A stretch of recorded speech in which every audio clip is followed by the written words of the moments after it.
Good morning all. Welcome to Learners Academy.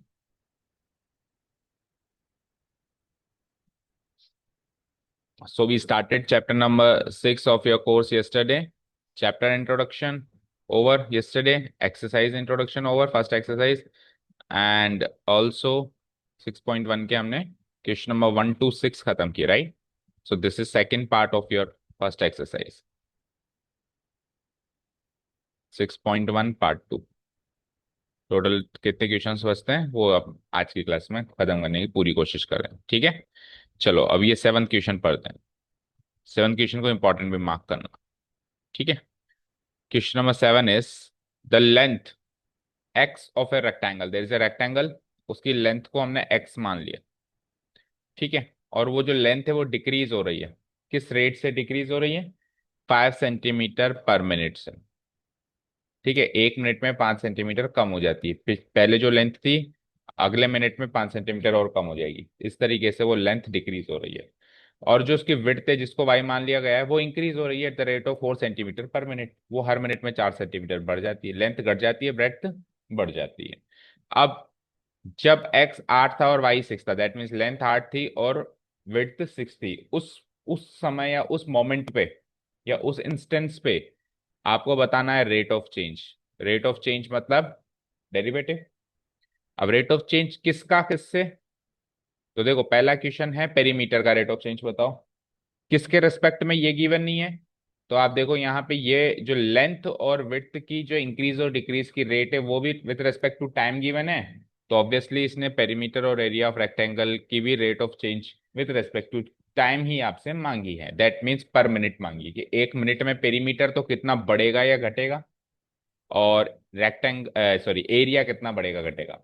अब देखो अब तक जितने सवाल आए थे उसमें उसने क्लियर किया था कि चेंज कैसा होगा, इंक्रीज होगा या डिक्रीज होगा। Find the rate of increase, find the rate of decrease, eight what rate this is increasing, eight what rate this is decreasing. अब इसने बताया नहीं कि ये इंक्रीज होगा या डिक्रीज होगा, क्योंकि दो पैरामीटर में से एक घट रहा है और एक बढ़ रहा है। लेंथ घट रही है और विड्थ बढ़ रही है। तो कुछ भी हो सकता है फाइनल पेरीमीटर बढ़ा हुआ दिखाई दे, हो सकता है फाइनल पेरीमीटर घटा हुआ दिखाई दे, हो सकता है एरिया बढ़ा हुआ दिखाई दे। तो वो भी आप ही को पता करना है कि वो घटा या बढ़ा। तो हमने क्या सीखा था, जब डेरिवेटिव पॉजिटिव आ जाता है तो बढ़ता है और अगर नेगेटिव आ जाता है तो घटता है। तो वो भी आपको इसमें ध्यान देना है। चलो स्टार्ट करें इस क्वेश्चन को। ओके, तो जो जो चीजें गिवन है, क्या गिवन है? Rate of decrease of length of a rectangle और rate of increase of width of a rectangle. तो here it is given that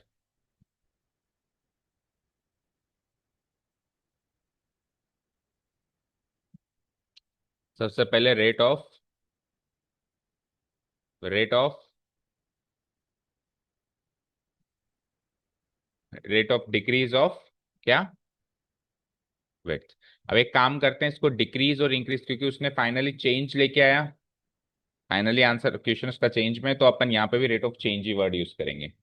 rate of change of length, length को क्या माना हमने? एक्स ऑफ अ रेक्टेंगल,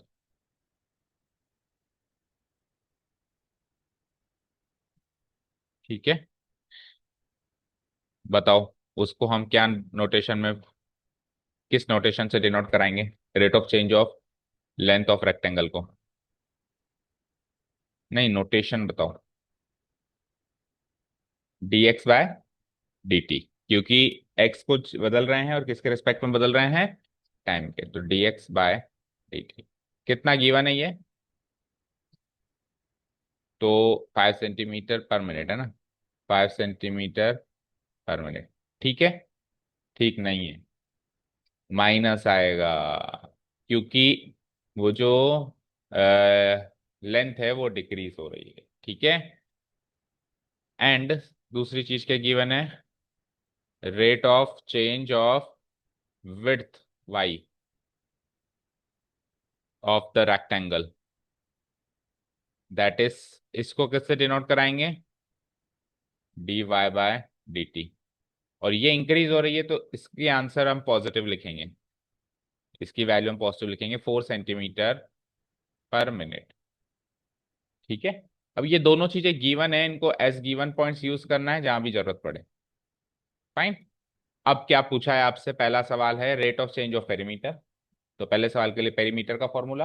अच्छा, वो भी कब, जब एक्स 8 था और वाई 6 था, यानी एट ए पॉइंट पूछा है। Rate of change of perimeter at a point, rate of change of area at a point. तो पहला सवाल स्टार्ट करें। क्वेश्चन नंबर फर्स्ट में बात हो रही है पेरीमीटर की। तो we know that perimeter, perimeter of a rectangle बताओ क्या होता है।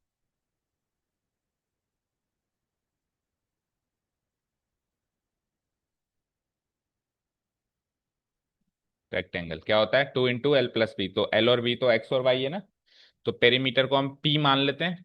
That is p equal to 2 × X + Y। अब इसको हम डिफरेंशिएट करते थे। आपको rate of change of perimeter चाहिए विद रिस्पेक्ट टू टाइम, तो पी को dp/dt बनाना पड़ेगा, और पी को dp/dt बनाने के लिए क्या चाहिए, क्या करना पड़ेगा, differentiating it with both side with respect to t. ठीक है। आप ये सोचो आपको नोटेशन क्या चाहिए। हमें पूछा गया है rate of change of perimeter, तो rate of change of perimeter को बोलते क्या है, dp/dt। तो dp/dt बनाने के लिए क्या करना पड़ेगा, पी वाले फॉर्मूला को डिफरेंशिएट करना पड़ेगा with respect to time. So now differentiating both sides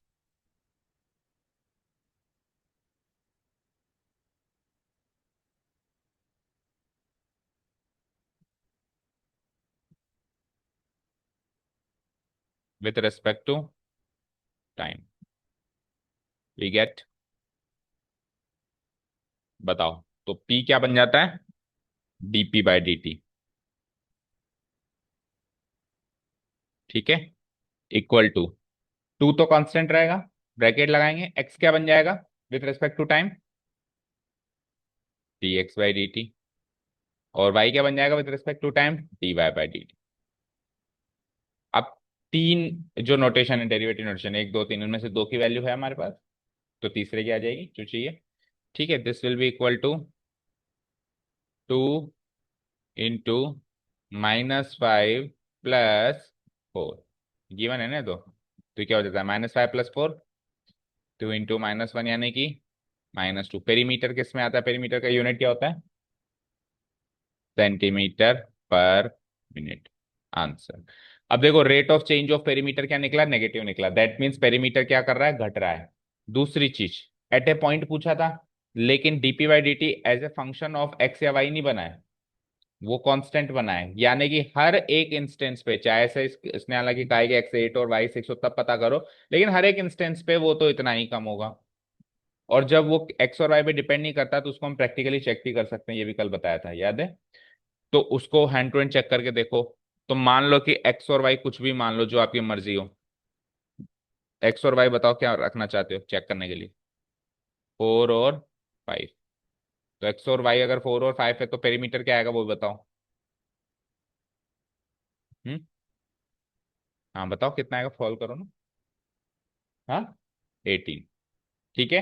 अब हर मिनट में कितना कम ज्यादा हो रहा है, वो तो कम हो गया, तो इसको एक्स को आप 4 रख ही नहीं सकते, क्योंकि -5 तो वो हो ही जा रहा है ना। तो कुछ चेंज करो। लेट से इसको क्या रखें बताओ, 6 रख दें। हाँ, तो अब करो, 22। अब अगले मिनट में एक्स कितना हो जाएगा, 1। और वाई कितना हो जाएगा, y1 कैसे होगा, वाई तो बढ़ रहा है ना बेटा, 9। अब पेरीमीटर निकालो, जब x1 और y9 हो। 18 कितना कम हुआ, हाँ 18। 18, 18 कैसे आएगा, 20 कितना कम हुआ, 2। हो गया -2, हर मिनट में -2 हो रहा है। तो जो मर्जी है यहाँ पे एक्स और वाई रख लो, पेरीमीटर तो -2 हो जाएगा। यानी कि एक्स और वाई हमने हमारी मर्जी से रखे, कोई फर्क नहीं पड़ा। इसका मतलब जो आपके एक्स और वाई है उस पर भी -2 ही रहेगा। ठीक है, डिपेंड नहीं कर रहा हो, समझ आया। इसको कैसे क्लोज करेंगे अब इस क्वेश्चन को।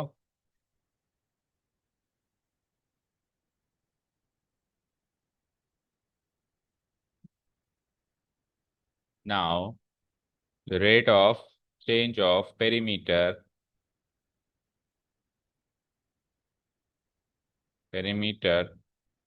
when, क्या कहा उसने, when x equal to 8 centimetre and y equals to 6 centimetre.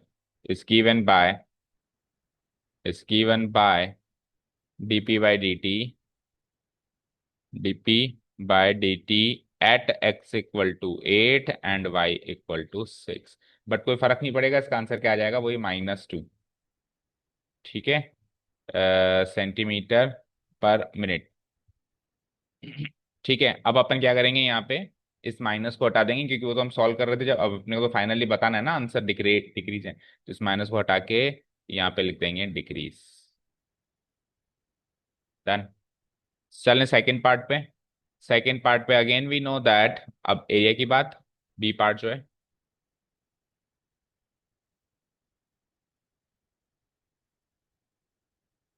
Area of rectangle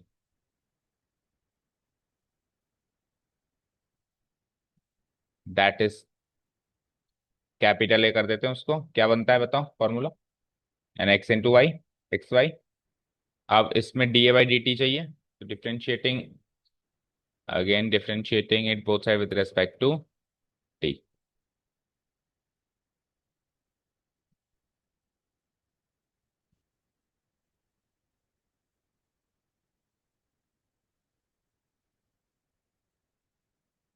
ठीक है, वी गेट,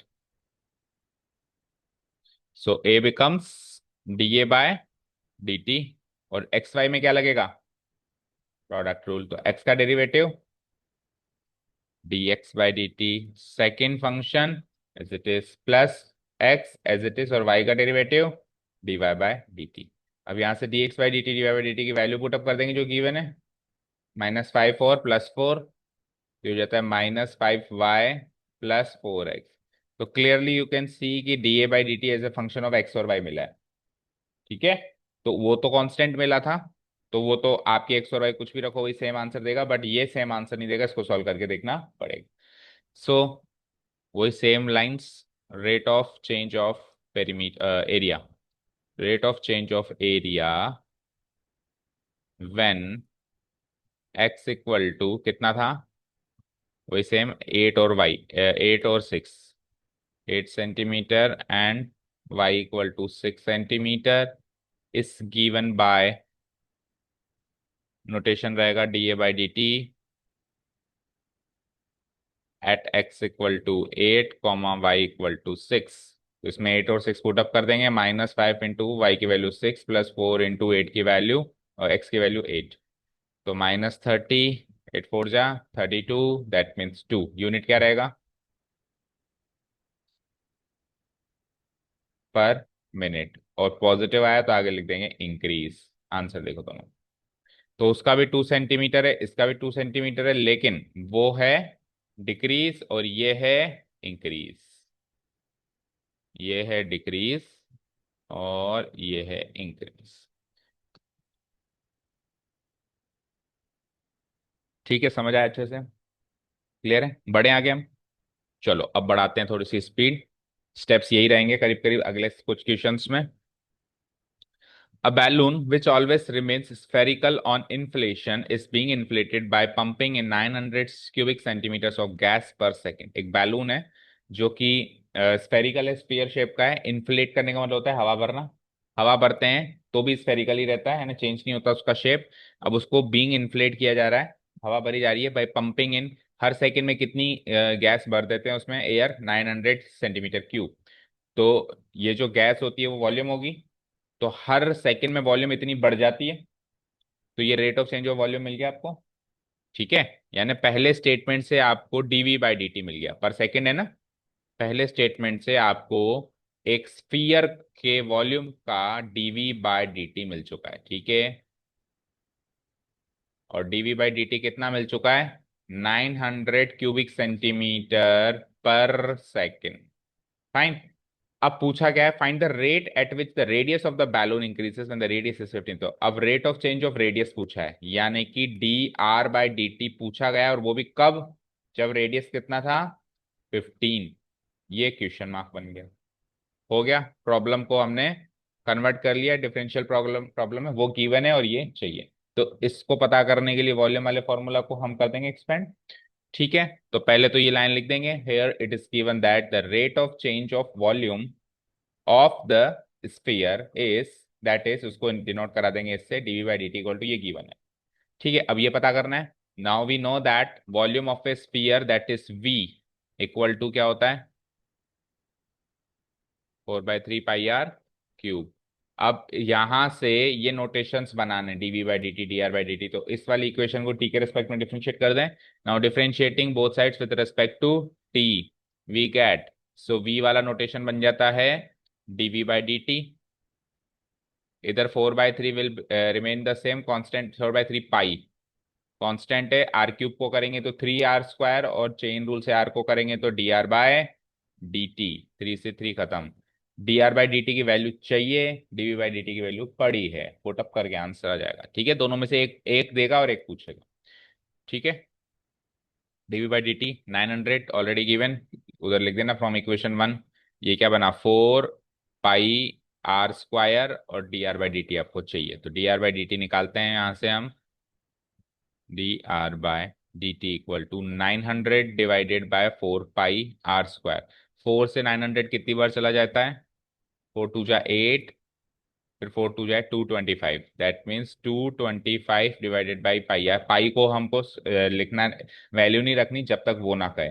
रेडियस है तो क्या लिख दूंगा, सेंटीमीटर पर सेकेंड, लेकिन उसने क्या पूछा था, तो हम क्या लिखेंगे, now the rate of change of radius when the radius is 15 centimetre is given by this notation, और इसकी वैल्यू डाल देंगे हम 225 डिवाइडेड बाय पाई। आर की वैल्यू क्या है, 15 का स्क्वायर, तो ये 15 से 15 225 कट जाएगा, 1/पाई सेंटीमीटर पर सेकेंड। चक्कर, आंसर है फाइनल।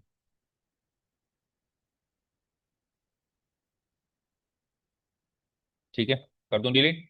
अब सेम क्वेश्चन है नेक्स्ट, लेकिन हाँ कल करवा दिया था इसे, बट आप देखो ये क्वेश्चन दोनों साथ में रखे हुए हैं, आपको लगेगा कि सेम क्वेश्चन बार बार क्यों दे दिया। देखो इसमें रेट ऑफ चेंज पर सेकंड है, इसमें विद द रेडियस है, तो दोनों क्वेश्चन सेम है, बट इसमें dv बाई dt की जगह करना था और इसमें dv बाई dr करना, तो विद रेस्पेक्ट टू रेडियस इसको डिफरेंशिएट करना। ठीक है, 10th question, again an important question. देखें, ए लैडर, लैडर समझते हो क्या होता है, क्या, हम्म, लकड़ी वाली सीढ़ी, हमारे घरों में जो सीढ़ी होती है उसको बोलते हैं स्टेयर्स।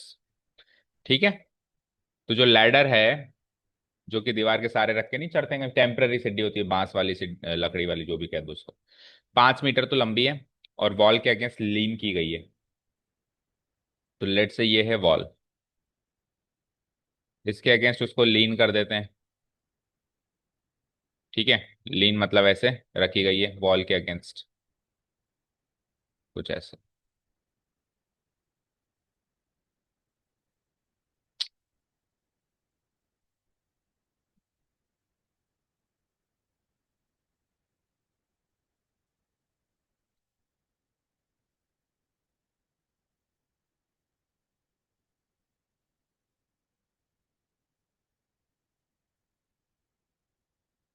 हम्म,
ओके। तो कहाँ थे हम कि एक वॉल के अगेंस्ट इसको लीन कर दें लाइक दिस। ठीक है, let's say this is the ground level. ये वॉल है, ये हमने लैडर को लीन कर दिया। ओके। अब ये लैडर की लंबाई कितनी है? 5 मीटर। मार्क कर दूं? ठीक है। आगे क्या है? The bottom of the ladder is pulled along the ground. ये बॉटम है, इसको ग्राउंड के अलोंग पुल करते हैं, खींचते हैं। पुल मतलब खींचते हैं। तो खींचेंगे तो ये वाला पॉइंट खिसक के पीछे जाएगा, इसके वॉल के अवे जाएगा। और वो वाला पॉइंट वॉल के जो ये बेस है इसकी तरफ आएगा। ये तो अवे जाएगा और वो टुवर्ड्स आएगा। मानते हो? तो थोड़ी देर के बाद मान लेते हैं उसकी पोजीशन कुछ ऐसी दिखाई देती।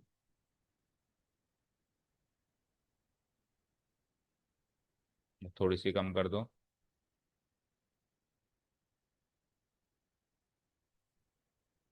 ठीक है, कुछ ऐसी पोजीशन दिखाई देगी, मान लो यहां से लेके यहां तक। Okay, done. आगे बढ़ते हैं।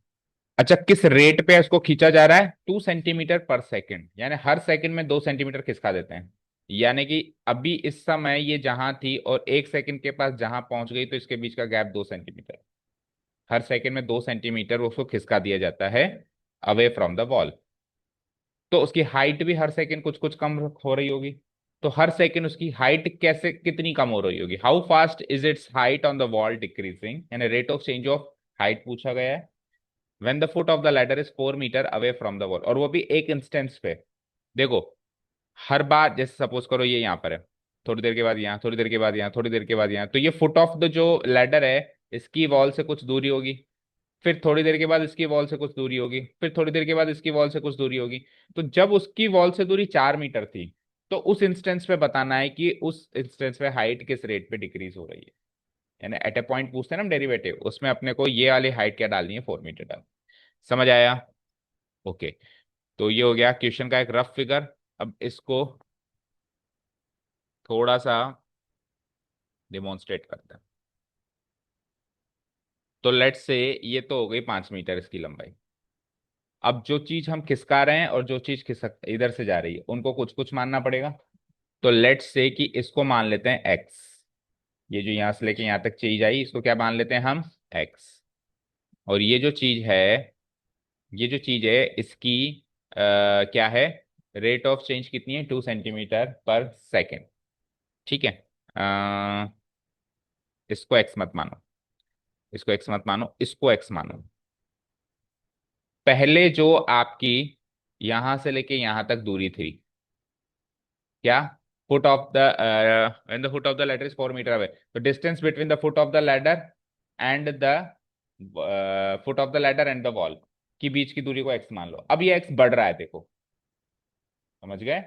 ये एक्स बढ़ रहा है, और ये जो चीज थी इसको वाई ले लो, यहां से लेके यहां तक, यानी स्टार्टिंग पोजीशन पे जो चीज थी ना एक्स, और स्टार्टिंग पोजीशन पे जो हाइट थी उसको वाई। ये है लॉजिक। ओके। जो स्टार्टिंग में हाइट थी लैडर की, उसको वाई ले लिया। और स्टार्टिंग में जो distance between the wall and the foot of the ladder थी उसको एक्स ले लिया। अब हो ये रहा है कि हर सेकंड में ये डिस्टेंस बढ़ रही है और वो हाइट घट रही है। समझ गए? तो ये rate of change of x तो मुझे गिवन है, और rate of change of y मुझसे पूछा गया, और रेट ऑफ चेंज को भी मैं इंक्रीज कर देता हूँ। Rate of increase of x given है, और rate of decrease of y आपसे पूछा गया है। तो ये जो एक्स है ये बढ़ रहा है एट द रेट 2 सेंटीमीटर पर सेकेंड, और ये घटेगा eight which rate? Question mark के आपसे पूछा गया है। समझ आया? क्लियर? अब बताओ उसको कैसे सॉल्व करेंगे। अच्छा, इस फिगर के अंदर कुछ और गिवन पॉइंट्स मार्क करने हैं या सब कुछ मार्क कर लिया?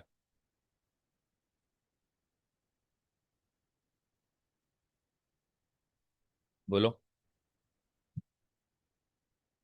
इसको लेट से मैं राइट एंगल ट्रायंगल दिख रहा है मुझे ये साफ साफ। राइट एंगल ट्रायंगल है। तो जो स्टार्टिंग वाली पोजीशन थी उसको ले लेते हैं अपन ए बी सी, और थोड़ी देर के बाद जो पोजीशन आई उसको ले लेते हैं अपन, ये बी तो सही रहेगा। क्या लेंगे बताओ? D B E. दो राइट एंगल ट्रायंगल हो गए। एक तो ए बी सी और एक डी बी ई। अब इन दोनों राइट एंगल ट्राइंगल्स के सारे एट्रीब्यूट्स अपन ने नोट डाउन कर लिए। इन दोनों राइट एंगल ट्राइंगल में कुछ अभी हम नोट कर सकते हैं और भी, सोच के बताओ। अच्छा, इन दोनों राइट एंगल ट्रायंगल में क्या चीज कॉमन है? दोनों राइट एंगल ट्रायंगल को साथ ध्यान से देखो, सब भूल जाओ, rate of change, rate of decrease, derivative, diff सब भूल जाओ। केवल इस चीज पे फोकस करो, ये दो राइट एंगल ट्रायंगल हैं, इनमें क्या चीज कॉमन है जो उसमें भी है और इसमें भी? राइट एंगल है तो 90 डिग्री तो होगा ही सही, उसके अलावा बताओ, तभी तो राइट एंगल है। हाँ, जैसे अभी आपने एट्रीब्यूट सोचा ना, राइट एंगल ट्रायंगल क्या क्या एट्रीब्यूट्स होते हैं? राइट एंगल ट्रायंगल में क्या क्या एट्रीब्यूट्स होते हैं, क्या क्या उसमें चीजें होती हैं राइट एंगल ट्रायंगल में? बेस, हाइपोटेनस, तो ये सारी चीजें देखो, कुछ कॉमन है क्या? नहीं है। अच्छा, मुझे एक चीज बताओ, जैसे ये सीढ़ी लगी हुई है यहाँ पे, इसको मैं खींचूं तो उस सीढ़ी की लंबाई कम हो जाएगी क्या? वो सीढ़ी अगर 5 मीटर की थी तो खींचने के बाद 4.5 मीटर की हो जाएगी। तो हाइपोटेन्यूज सेम नहीं है दोनों में, यही तो मेन चीज थी। जो सीढ़ी की लंबाई है वो कल AC थी और आज ED है, तो खींचने के बाद भी वो 5 मीटर की ही रहेगी। ये था मेन चीज, ये पकड़ लिया ना तो ही क्वेश्चन सॉल्व हो पाएगा, यही चीज पकड़ में नहीं आती। ठीक है, अभी क्लियर है? चलो, तो अब अपन इसको प्रेजेंट करते हैं। कैसे प्रेजेंट करेंगे? सबसे पहले तो here it is given that length of ladder, कुछ कुछ स्टेप्स लिखते हैं और कुछ कुछ अपन स्किप करेंगे। लेंथ ऑफ लैडर, तो लेंथ ऑफ लैडर को दो नोटेशन से दिखाएंगे। ठीक है, that is length of ladder, that is, उसी को अपन AC भी कह देंगे और उसी को अपन DE भी कह देंगे, और दोनों की वैल्यू 5 मीटर है। ये तो साफ साफ गिवन है साहब, इसी तो कांस्टेंट वैल्यू है एक तरीके से। ठीक है, अब ये जो लैडर है ये लीन्ड है अगेंस्ट अ वॉल। ठीक है, तो उसकी जो डिस्टेंस है उसको x मान लेते हैं, तो ये एज्यूम करना पड़ेगा अब ना। Let the length, let the height, पहले हाइट और वो distance, let the distance between the wall, between the wall and foot of the ladder, and foot of the ladder be x metre, and, और क्या assume करना है? Height, height of the ladder, of the ladder on the wall, height of the ladder on the wall, wall के ऊपर की उसकी कितनी height है ना, b y मीटर, ये अज्यूम कर लिया। नाउ अब अपने को गिवन क्या है? dx/dt गिवन है, ठीक है ना। Now rate of change of, या रेट ऑफ चेंज ही लिख दो, rate of change of x, हमने मान लिया ना, अब ये पूरी लाइन लिखने की जरूरत नहीं है। ठीक है ना, rate of change of x is given as, that is, इसको मान लो वो ले लो नोटेशन, दैट इज, या फिर एक बार लिखो, इज गिवन एज, कितना गिवन है? 2 सेंटीमीटर पर सेकेंड, दैट इज, इसका मतलब ये हो गया कि dx/dt गिवन है कितना? 2 सेंटीमीटर पर सेकेंड। इसको ले लेंगे हम इक्वेशन 1।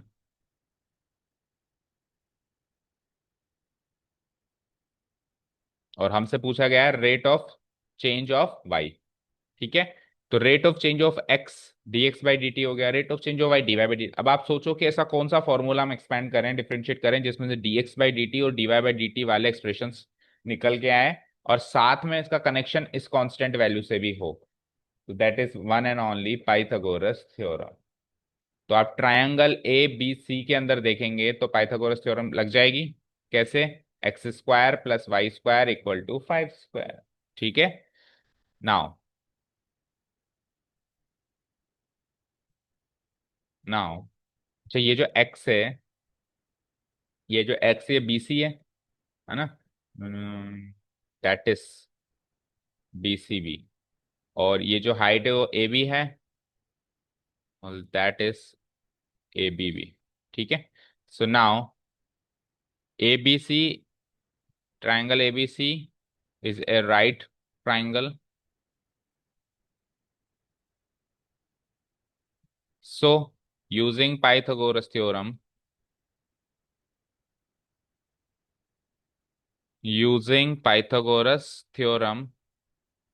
we have, बोलो क्या बनेगा?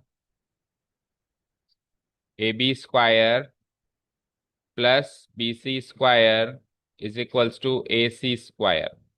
ठीक है, नेक्स्ट पेज पे आएंगे। दैट इज वैल्यूज पुटअप करेंगे तो ए बी कितना था x, और वो कितना था y, और वो कितना था 5, दैट मीन्स 25। अब इस इक्वेशन को मैं dx by d t dy by d t बनाने के लिए बोथ साइड्स डिफरेंशिएट कर देता हूं with respect to time. With respect to time dx by d t dy by d t बनाना है। Now differentiating both sides with respect to,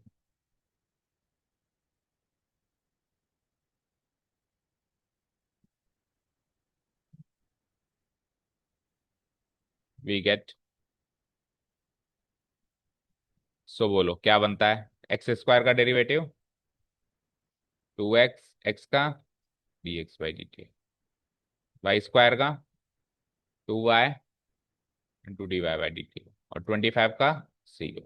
यहाँ से 2 कॉमन लेके भी खत्म हो जाता है।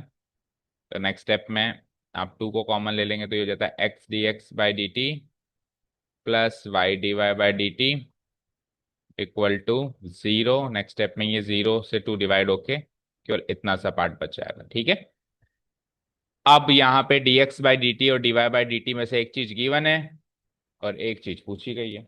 तो जो चीज गिवन है वो वैल्यू रख दूं मैं। तो dx by d T given है शायद, तो x इंटू कितना गिवन है 2, और y into d y by d t put up कर दो इक्वल टू 0, और सामने लिख दो फ्रॉम इक्वेशन 1। ये वैल्यू डाली आपने। ठीक है, इसको सॉल्व करो तो d y by d t की वैल्यू क्या आती है यहाँ से? -2x डिवाइडेड बाय वाई आएगी, ऑब्वियसली आएगी। अगर d x by d t positive है तो d y by d t negative आएगा ना, वो घट रही है ना, तो नेगेटिव आ गई। अब d y by d t as a function of x by y है, और आपको कब चाहिए थी वो एक्स और वाई? कब चाहिए थी? जब जब foot of the ladder 4 metre away हो वहां से। तो फुट ऑफ द लीडर अगर 4 मीटर अवे है, यानी कि वाई नहीं, यानी कि एक्स 4 मीटर है, बट वाई क्या है वो तो पता ही नहीं है, निकाल लो। जब एक्स 4 होगी तो वाई कितनी होगी नहीं पता चलेगा। जब एक्स 4 होगी, ये 5 होगी, तो वाई कितना होगा? 3 होगा। दोनों की वैल्यू पता है ना एक तरीके से। ठीक है, तो क्या लिखेंगे हम यहाँ पे? हम इसको चेंज कर देंगे। कैसे? हमको x की वैल्यू गिवन है, y की वैल्यू गिवन नहीं है, तो हम y को x की रेस्पेक्ट में चेंज कर देते हैं। क्या लिख देंगे हम इसको? इस इक्वेशन से चेंज कर दो। y की वैल्यू √20 √25 माइनस x²। अब सब कुछ x में चला गया और x की वैल्यू गिवन है। ठीक है, तो लास्ट स्टेटमेंट बन जाता है now rate of change of y when y is equals to कितना था? 4 metre is given by x था sorry, when x is 4 metre. Rate of change of तो y चाहिए लेकिन गिवन x है। When x equal to 4 metre is given by, notation क्या use करेंगे हम? D y by d t at x equal to 4।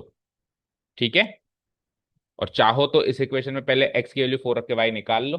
तो फिर क्या लिखेंगे? x equal to 4 and y equal to 3, वो 3 निकलेगा। फिर लेकिन इधर y रखना, दोनों चीज रखना, और नहीं तो अगर आपने सबको x में चेंज कर दिया तो फिर y लिखने की जरूरत नहीं है। तो आंसर क्या आ जाएगा? -2 इंटू एक्स की वैल्यू 4, और यहाँ पे √25 माइनस एक्स का स्क्वायर यानी 16, 4 का स्क्वायर हो जाएगा। राइट, सॉल्व करेंगे तो -8 डिवाइडेड बाई ये कितना आएगा? 3, 3 आएगा, और सेंटीमीटर नहीं मीटर पर सेकेंड, यानी 8/3 मीटर पर सेकेंड जो है हाइट कम हो रही है, लगभग 2.25 मीटर। ठीक है, तो नेगेटिव आता है तो हम क्या करते हैं, याद है ना? डिक्रीज लगा देते। और देखो, अगर हमको पता है कि वो 100% डिक्रीज ही होगी, तो हम रेट ऑफ चेंज की जगह रेट ऑफ डिक्रीज वर्ड भी लगा सकते हैं। ठीक है, बट ज्यादा सही ये रहता है कि वहां पे हम इंक्रीज डिक्रीज ना लगाएं, फाइनल आंसर में लगाएं। चेक करो आंसर। तो अच्छा क्वेश्चन था ये।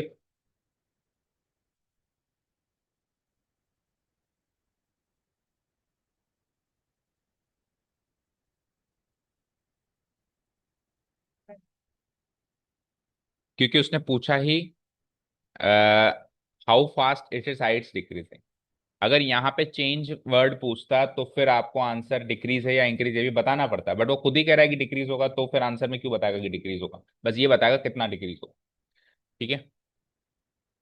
नेक्स्ट।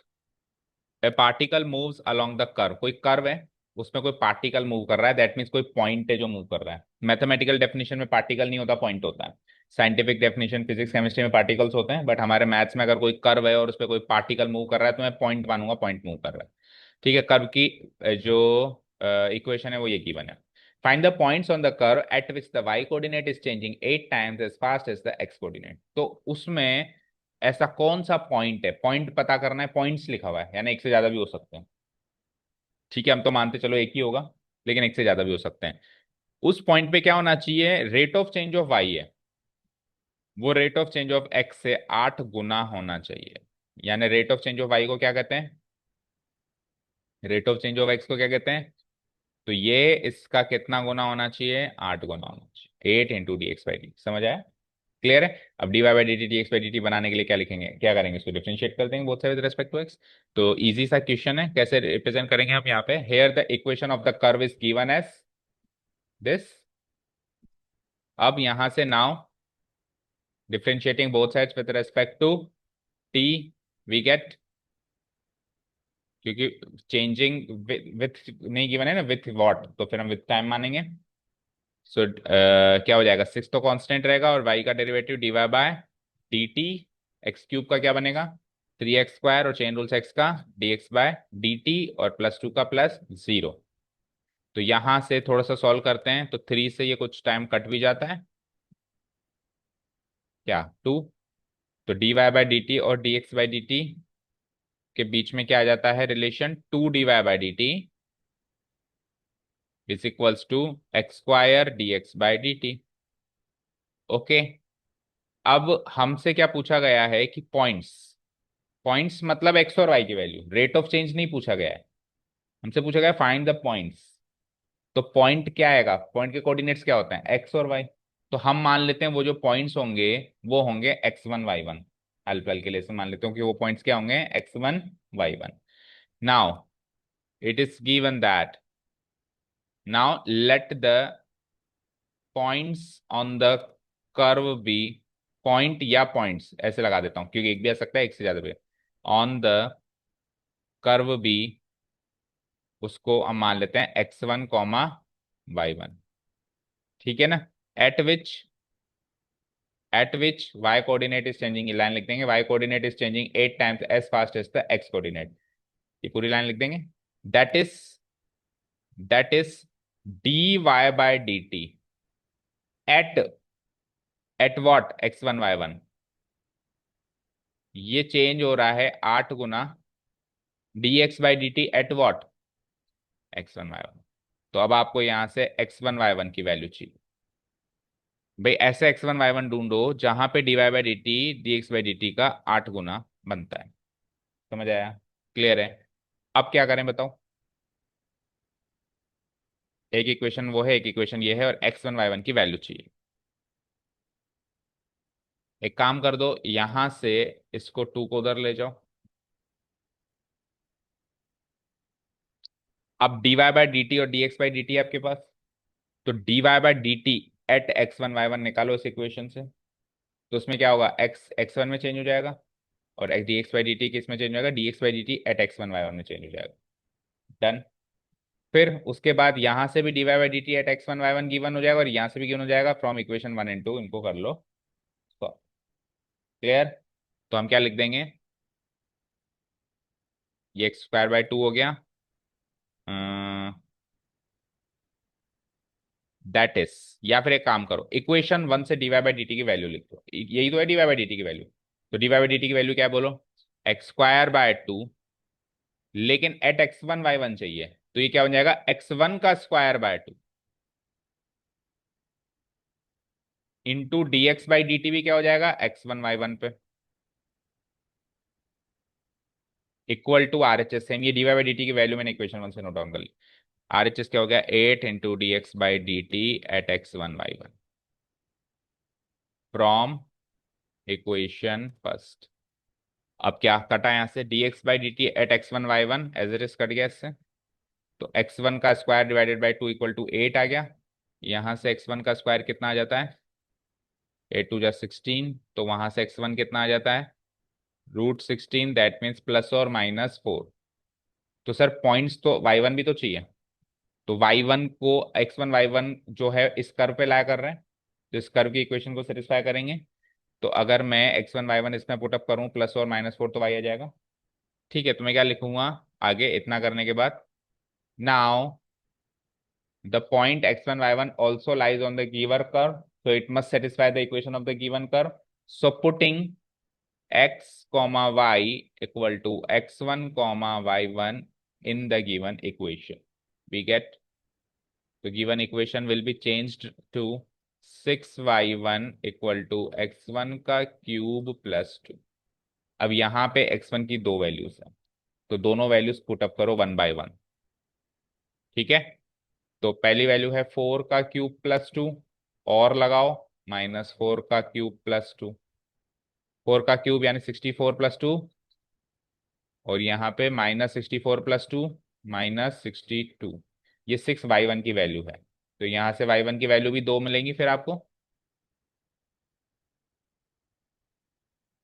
ठीक है, इम्प्लाइज, तो y1 की दो वैल्यूज क्या मिली बताओ, y1 इक्वल टू 66/6 क्या होता है 11, और -62/6 करेंगे तो 2 से काट दो, -31/3।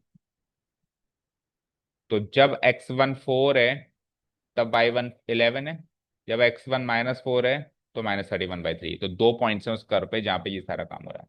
Hence the required points on the curve are, hence the required points on the curve are, x1 y1 माना था हमने, आर तो क्या हो जाएगा 4 के साथ 11 एंड -4 के साथ कितना आया था, -13। मैच करो आंसर, ये दो पॉइंट्स। स्टेप्स आप मैंने बोल के बता दिए, रिकॉर्ड हो गए, तो वहां से नोट डाउन करो।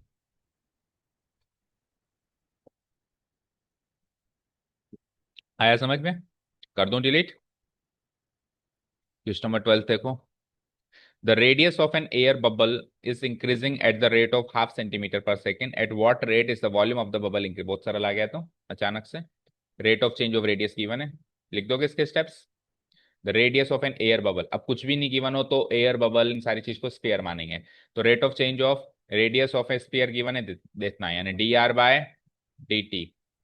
लिख दोगे steps, rate of change of radius is given as this, that is dr/dt is given as ½ cm/s। और पूछा क्या है, rate of change of volume यानी dv/dt at when radius r equal to 1 है। ये आपसे क्वेश्चन मार्क पूछा गया है, तो कौन सा फॉर्मूला एक्सपेंड कर दें, वॉल्यूम का, वॉल्यूम ऑफ स्फीयर। बहुत बार कर लिया क्वेश्चन, पता नहीं क्यों फिर से रिपीट हो गया। कितना होता है, we know that volume equal to 4/3 πr³ differentiating both side with respect to t, we get dv/dt, इधर क्या हो जाएगा 4/3 π r³ का 3r² इंटू dr/dt की वैल्यू डाल देंगे हम। पिछली बार शायद ये गिवन था, ये पूछा था, अब ये गिवन है और वो पूछा है, ये डिफरेंस है राइट। 4πr² इंटू हाफ, तो हाफ से ये आप ऊपर से लिख दिया हमने, तो क्या मिला 2πr²। अब हमसे क्या पूछा गया है, when radius is 1, so finally क्या लिख देंगे, rate of change of volume when the radius is 1 cm is given by this notation, और इस नोटेशन की वैल्यू क्या हो जाएगी 2π × 1 का स्क्वायर, दैट मीन्स 2π क्या वॉल्यूम है cm³/s, यहाँ पर भी डालना cm³/s। चेक करो answer, 2π cm³/s। Next question, again balloon का क्वेश्चन है, बट अब की बार क्या है, विथ रेस्पेक्ट टू एक्स करना है, टाइम नहीं करना है, तो थोड़ा वो चेंजेस हो गया। Balloon which always remains spherical, इसमें क्या हो जाता है कि वेरिएबल डायमीटर, ये वेरिएबल डायमीटर है, तो ये डायमीटर है तो इससे रेडियस निकाल लो।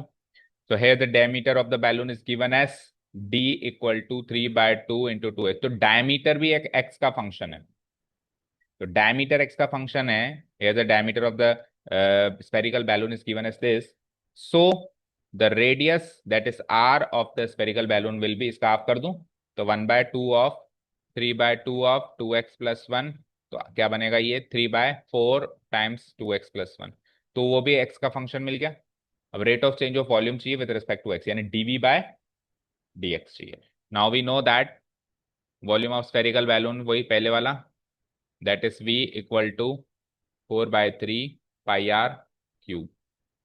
Differentiating both side with respect to x करेंगे ना कि t, so we get dv/dx is equals to 4/3 π into 3r² into dr/dx।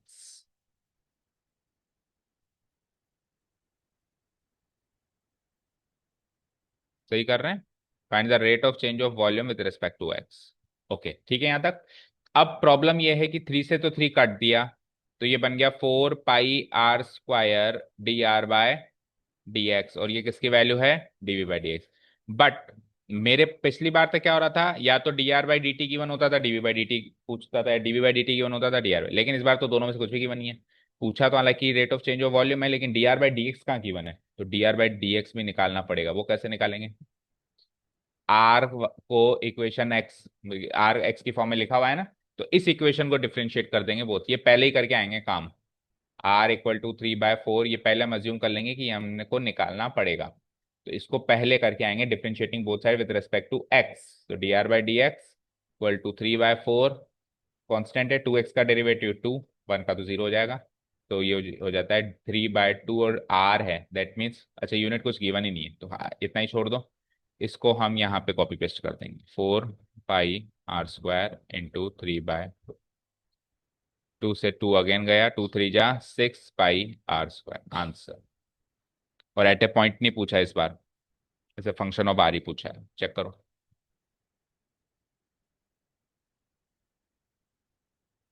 या मैं बता आ गया। हाँ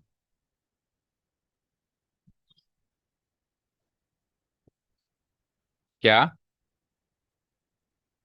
यस। अब देखो dv/dx पूछा है आपसे, तो dv/dx जो है x की फॉर्म में चाहिए, आपका है r की फॉर्म में, तो r की value in the form of x है ना आपके पास, इसको पुट अप कर। ठीक है, तो यहां कर देते हैं 6πr², r क्या है 3/4 into 2x+1, इसका होल स्क्वायर हो जाएगा, तो 6π, 3/4 का स्क्वायर 9/16, और इसका स्क्वायर क्या हो जाएगा 2x+1 का whole square, as it is छोड़ दो, इसको काटेंगे तो क्या मिलेगा 2 3 जा 2 8 जा, तो 9 3 जा 27π/8 into 2x+1 का होल स्क्वायर। ठीक है, तो देखो एक स्फेरिकल बैलून की रेडियस, डायमीटर और वॉल्यूम तीनों के तीनों ही as a function of x given है, तो rate of change of radius कर लो, या rate of change of diameter कर लो, या rate of change of volume कर लो, वो भी as a function of x मिलना चाहिए। ठीक है, अभी ये एक और चीज पूछ सकता है when x equal to something, हालांकि पूछा नहीं इसमें, तो उसमें फिर एक्स की भी वो वैल्यू पुटअप करनी पड़ेगी। ठीक है चले next. Sand is pouring from a pipe at the rate of 12 centimeter cube per second. The falling sand forms a cone.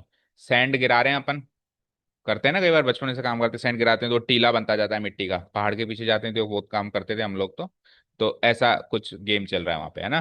तो वो जो सैंड पाइप से, एक पाइप है, एक सिलेंड्रिकल पाइप है, उसमें से डाल रहे हैं, तो नीचे से निकल रही है, निकल के ऐसे इकट्ठी होती जा रही है और एक कॉनिकल शेप ले रही है, क्या ले रही है कॉनिकल शेप। तो सैंड जब गिर रही है तो 12 सेंटीमीटर क्यूब पर सेकंड की रेट से गिर रही है, तो यानी कौन का वॉल्यूम जो है इस रेट से बढ़ रहा है, हर सेकंड में 12 सेंटीमीटर क्यूब जो है हम उसमें से फेंक रहे हैं सैंड को। ठीक है, in such a way that the height of the cone is always 1/6 of the radius of the base. वो कितना भी फैलता जाए, कौन बड़ा होता जाए, लेकिन हर मोमेंट पे कभी भी रोक के देख लो, अभी पॉज करके अभी देख लो या थोड़ी देर के बाद देख लो, हमेशा हाइट जो है उसकी रेडियस की 1/6 होती है, h equal to 1/6 of r. इस मैकेनिज्म से हम उसमें से सेंड डाल रहे हैं कि जो कोन बने वो हमेशा ऐसा बने, कभी भी पॉज करके देख लो तो हाइट जो है रेडियस की 1/6 हो। तो आपको बतानी है how fast is the height of the sand cone increasing when the height is 4 centimetre. तो जब हाइट 4 सेंटीमीटर थी उस समय dh/dt क्या था, किस रेट से वो बढ़ रही थी। ऑब्वियस बात है कौन बढ़ रहा है, तो कौन का वॉल्यूम भी बढ़ रहा है, कौन का रेडियस भी बढ़ रही है, कौन सब बढ़ रहा है, घट रहा कुछ नहीं यहाँ पे। ठीक है क्लियर। चलो तो कैसे करेंगे हम इसको, सबसे पहले तो हम लिख देते हैं here the rate of change of volume of the conical, cylindrical थोड़ा ना होगा, कौन होगा ना, पाइप से डाल रहे तो, लेकिन वो जो 12 सेंटीमीटर पर सेकेंड से जो चीज बन रही है वो तो कौन बन रहा है ना, तो वॉल्यूम ऑफ कौन ही होगा। ठीक है, here rate of change of volume of cone is given as, that is उसको डिनोट कर देंगे हम dv by dt, this is given as 12 centimetre cube पर सेकेंड, ये गिवन है राइट। इसको हम इक्वेशन 1 भी मार्क कर देंगे क्योंकि ये कॉपी पेस्ट होगा बाद में। Now we know that volume of cone equal to, that is v equal to, बताओ क्या होता है वॉल्यूम ऑफ कोन, है याद? याद ही नहीं है, वॉल्यूम ऑफ कोन याद नहीं है?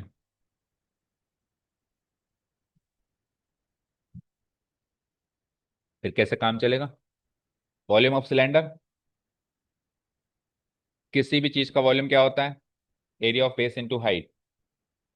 तो सिलेंडर का बेस क्या होता है, सर्किल का एरिया क्या होता है, इनटू हाइट करेंगे तो क्या बनेगा, और उसका 1/3 करेंगे तो कौन का वॉल्यूम बनेगा, 1/3 of pi r square H.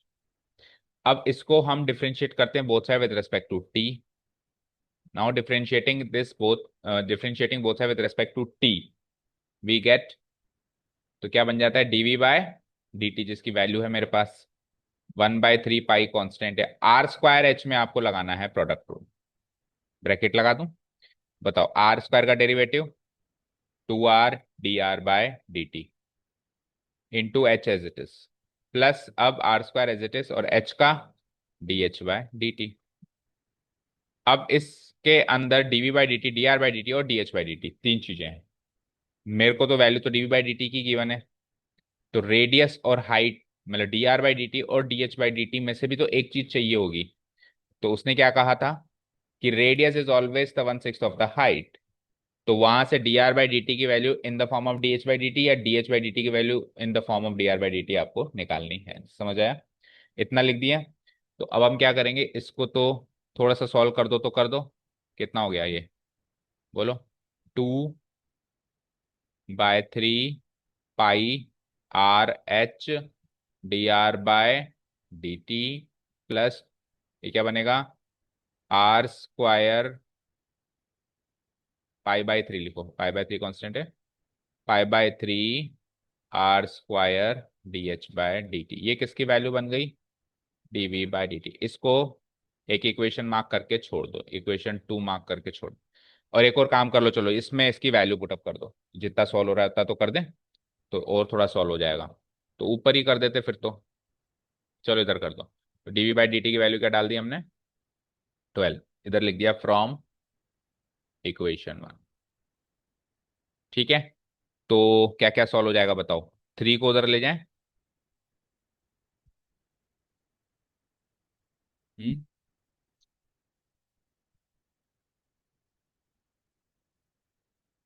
पाई/3 common है ना, चलो ठीक है, काम करो, 3 को उधर ले जाओ, तो 3 को उधर ले गए, तो ये क्या बन गया, 36, 12 या 36, नेक्स्ट स्टेप में करना है ये काम, है ना। इसको अगेन दूसरी इक्वेशन मार्क करके छोड़ दो, ये जो फाइनल मिला है इसको दूसरी इक्वेशन मार्क करके छोड़ दो।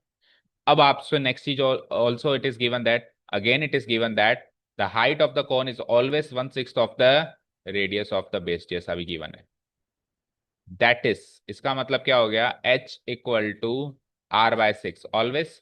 अब यहां से इस इक्वेशन को अगेन डिफरेंशिएट कर दो both sides with respect to t, तो dh/dt और dr/dt का रिलेशन मिल जाएगा, उसको उसमें पुट अप कर दो जो सेकेंड इक्वेशन है, again differentiating it both sides with respect to t, we get, तो ये क्या बन जाता है, dh/dt 1/6 बाहर इंटू dr/dt, तो dh/dt की वैल्यू डाल दो या dr/dt की वैल्यू डाल दो, जो, लेकिन आपको चाहिए क्या, how fast is the height increasing, तो आप dr/dt की वैल्यू डालो, ताकि सब सारी चीज dh/dt में चेंज हो जाए, समझ आया? तो मैं क्या डाल दूंगा, dr/dt equals to 6 times dh/dt। अच्छा, इसको भी एक इक्वेशन मानो, ये भी काम आएगी, इक्वेशन थर्ड। तो अब ये dr/dt इक्वल टू 6 dh/dt की वैल्यू इक्वेशन 2 में डालो, ठीक है। Now putting dr/dt is equal to 6 times dh/dt in equation second, जो पीछे छोड़ के आए, we get. So equation second क्या है बताओ? इक्वेशन सेकेंड है ये, इसमें हम dr/dt की वैल्यू डाल रहे हैं। बोलो क्या है इक्वेशन सेकेंड? 36 इक्वल टू आगे क्या है? 2πRh इंटू dr/dt की तो वैल्यू डालेंगे, तो 6 टाइम्स dh/dt प्लस आगे क्या है? πr², तो πr² इंटू dh/dt। डन। अब इसके एक अप्रोच और देखेंगे इस क्वेश्चन की, ये थोड़ी सी लंबी हो गई है ना। चलो इसको थोड़ा सॉल्व कर देते हैं। So it will be like dh/dt की वैल्यू चाहिए आपको, तो dh/dt को आप आइसोलेट करो, ये तो चाहिए फाइनली। तो dh/dt को आइसोलेट करेंगे तो क्या बनेगा? 2 6 जा 36 डिवाइडेड बाय 2 6 जा कितना हुआ? 12πRh plus πr²। अब ये वैल्यू कब चाहिए? जब हाइट कितनी थी? 4। तो हाइट 4 थी तो आर कितना था वो यहां से निकालो, इसमें पुटअप करके। ठीक है, तो यहां से इक्वेशन 3 जो है उसको ऐसे कन्वर्ट कर लो, r = 6h, इसको ले लो इक्वेशन 3। ओके, तो हम एक काम करते हैं, r = 6h पुटअप ही कर देते हैं, तो सब h में चला जाएगा। तो this is equal to 36 into 12 pi r की वैल्यू इंटू 6h इंटू एक और h प्लस πr², आर की वैल्यू 6h, 6h का स्क्वायर करेंगे तो 36h²। डन। इसको सॉल्व करो। So this will be equal to 36 divided by 12 pi, 12 6 जा 72 पाई h² हो गया, प्लस ये 36 पाई h² हो गया। तो 72 प्लस 30 पाई h² सेम यूनिट है। 72 प्लस 36 करेंगे तो 70 30 100, 108 करेक्ट। 108 पाई h², जिसको भी 36 से काट दो 3 बार कट रहा है वो। ठीक है, तो क्या बना फिर?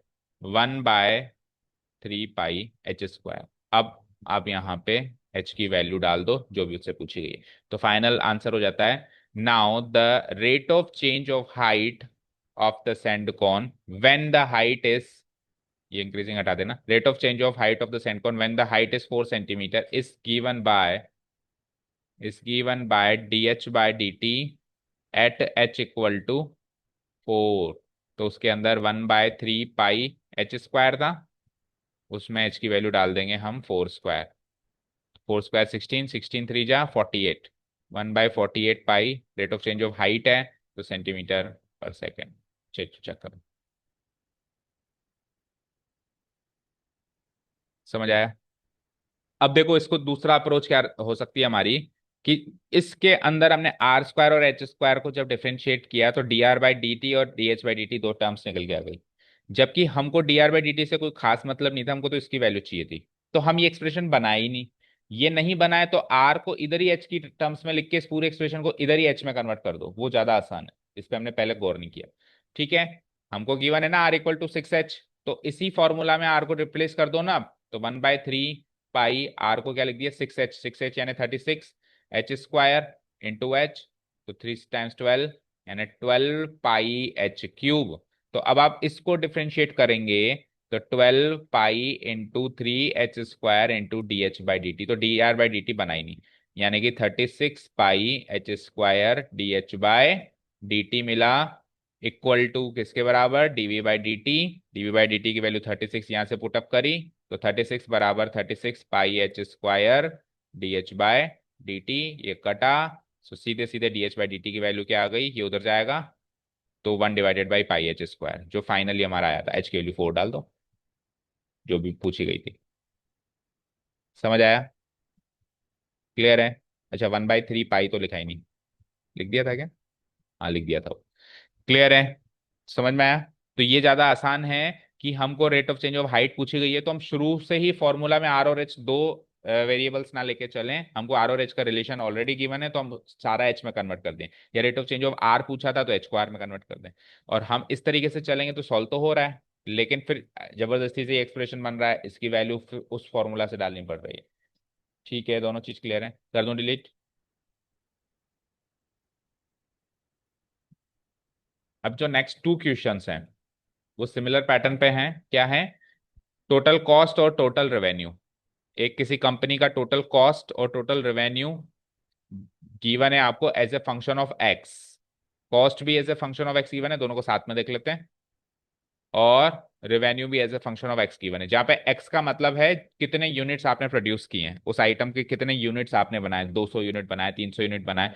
तो देखो, अगर मैं 200 यूनिट बनाऊंगा तो मेरी कुछ कॉस्ट आएगी, मैं 300 बनाऊंगा तो ज्यादा आएगी, 500 बनाऊंगा और ज्यादा आएगी। तो मानते हो कि मेरी कॉस्ट एक्स पे डिपेंड कर रही है कि जितने यूनिट बनाएंगे। अब रेवेन्यू का मतलब समझो, रेवेन्यू जानते हो, वैसे तो कॉमर्स की टर्म है। कॉस्ट तो समझ में आ गया, खर्चा। जैसे मान लो कोई आइटम बना रहा हूं तो फैक्ट्री का खर्चा आएगा, इलेक्ट्रिसिटी खर्च होगी, या फिर मशीन चलेगी, लेबर लगेगी, जो भी है, तो वो तो एक खर्चा। रेवेन्यू क्या होता है? जो पैसा मिलता है बेचने पर, जो टोटल पैसा मिलता है, ये प्रॉफिट नहीं है, याद रखना। प्रॉफिट निकालने के लिए रेवेन्यू में से कॉस्ट माइनस करनी पड़ेगी, जितना पैसा आया, जितना कॉस्ट लगा, फिर वो प्रॉफिट होता है, शुद्ध प्रॉफिट। ओके। तो रेवेन्यू भी तो एक्स पे डिपेंड करेगा, जितने आइटम बेचोगे उतना ही तो पैसा आएगा। तो दोनों चीज एक्स पे डिपेंड कर रही है। अब सवाल ये है, मार्जिनल कॉस्ट। तो मार्जिनल कॉस्ट कॉमर्स की टर्म है, मार्जिनल रेवेन्यू भी कॉमर्स की टर्म है। मार्जिनल कॉस्ट मतलब जब एक आइटम ज्यादा बेचा तो उस टाइम कॉस्ट कितनी बढ़ गई, या जब मार्जिनल रेवेन्यू का मतलब जब एक आइटम ज्यादा, मार्जिनल मतलब एक का मार्जिन ले ले तो, जैसे अभी जितनी कॉस्ट आ रही है उसमें अगर एक आइटम ज्यादा बेचें तो कॉस्ट कितनी बढ़ जाएगी, या एक आइटम ज्यादा बेचें तो रेवेन्यू कितना बढ़ जाएगा। यानी वही पूछा है, d c by d x, x पे डिपेंड कर रहा है। और जब एक्स 17 था, तो इसमें क्या पूछा गया है, DC/DX वेन एक्स बराबर 17। और इसमें क्या पूछा गया है, रेवेन्यू को आर ले लें तो ये आर गिवन है, DR/DX वेन एक्स बराबर 7। सरल से क्वेश्चन हो गए। कैसे प्रेजेंट करेंगे, एक में प्रेजेंट कर रहा हूं, बाकी आप करना दूसरा, है ना। तो कैसे प्रेजेंट करेंगे, hair the total cost C of X in rupees associated with the production of X units of an item is given by, as it is, copy paste मार देंगे। अब DC/DX निकाल देंगे। So now differentiating both sides with respect to x, we get, so DC/DX हो जाएगा ये as a function of x है, तो करो 0.007, एक्स क्यूब को करो 3x²। ठीक है, और विद रिस्पेक्ट टू एक्स है तो एक्स को दोबारा करने की जरूरत नहीं है, बन आएगा minus 0.003 into two x square का 2x, और 15x का 15, और 4000 का 0। सॉल्व करो तो 0.007 को 3 से करो, 3 7 या 21, तो 0.021, 021x²। फिर ये 0.006x+15। ओके, तो ये rate of change as a function of x मिल गया। ठीक है, नाउ मार्जिनल, अब लेकिन रेट ऑफ चेंज मत लिखना, मार्जिनल जो टर्म उसने यूज करी है। तो क्या लिखेंगे, now marginal cost when x equal to 17, marginal cost when x equal to 17 is given by DC/DX at x equal to 17। तो इसमें 17 पुटअप कर दो वैल्यू, तो बन जाती है 0.021 इंटू 17 का स्क्वायर यानी 289, माइनस 0.006 इंटू 17 +15। अब इसको सॉल्व कर लेना, आंसर आ जाएगा, रुपीस में आ गई है ना कॉस्ट तो। ओके, मार्जिनल कॉस्ट ही आ गई। सिमिलरली मार्जिनल रेवेन्यू हो जाएगा, ये की स्टेप्स चेंज कर देंगे तो ठीक है ना, हो जाएगा।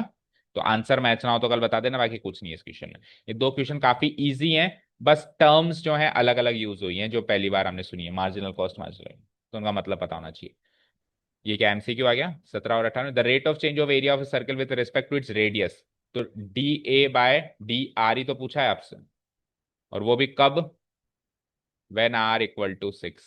ये पूछा गया है। एरिया का फॉर्मूला बताओ of a circle, πr², differentiating both side with respect to R, with respect to its radius है ना। तो DA/DR, पाई कांस्टेंट R² का 2R, तो 2πr हो गया। तो इसमें 2πr में इधर 6 रख देंगे, तो 12 पाई सेंटीमीटर एरिया है ना, सेंटीमीटर स्क्वायर पर सेंटीमीटर, है ना, विथ रिस्पेक्ट टू रेडियस। तो 12 पाई यानी बी, मैच करो, मैच हो गया।